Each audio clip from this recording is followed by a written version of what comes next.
En fait, moi, quand je constate le refoulement dont font preuve certaines personnes, le déni total dans lequel ils se trouvent face à la circoncision, qu'ils ont parfois eux-mêmes vécu, hein, qu'ils ont eux-mêmes subi. Quand je vois le refoulement qu'il y a autour de ça, parfois je me dis, mais waouh, quoi. Je suis toujours autant étonné, quoi. Je suis toujours autant surpris de la façon dont les gens arrivent à refouler ça.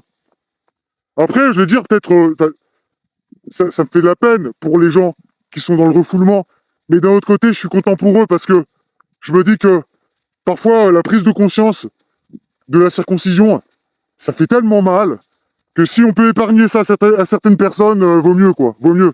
Moi, parfois, je me demande, est-ce que j'aurais pas préféré continuer à être dans le refoulement?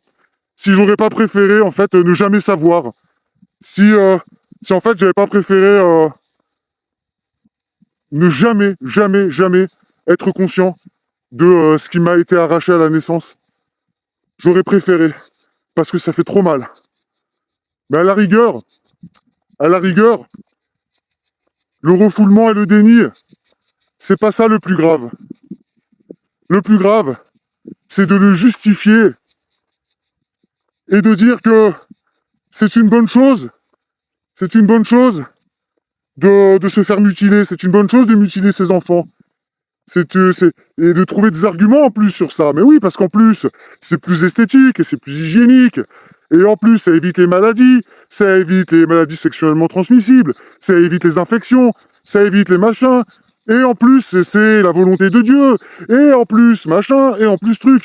Donc, tu es dans le refoulement. Ok, bon, voilà, c'est comme ça, et tant mieux pour toi à la rigueur. Enfin, tant pis et tant mieux, quoi. Mais n'inflige pas ça aux autres. Et même par rapport à tes croyances, tu as des croyances religieuses, tu as des croyances superstitieuses, des traditions ancestrales, machin et tout ça. D'accord? Tu veux pas te rendre compte que tout ça, c'est des conneries. D'accord? Mais n'inflige pas tes croyances à une autre personne. D'accord? Et n'essaye pas de justifier cet acte en disant que un pénis circoncis, c'est beaucoup mieux qu'un pénis impur, un serpent, ah, on dirait une trompe d'éléphant, oh, que c'est laid, oh, c'est sale, c'est malodorant. Mais alors, qu'est-ce qu'il y a? Qu'est-ce qu'il y a? Qu'est-ce qu'il y a? Ça se lave pas?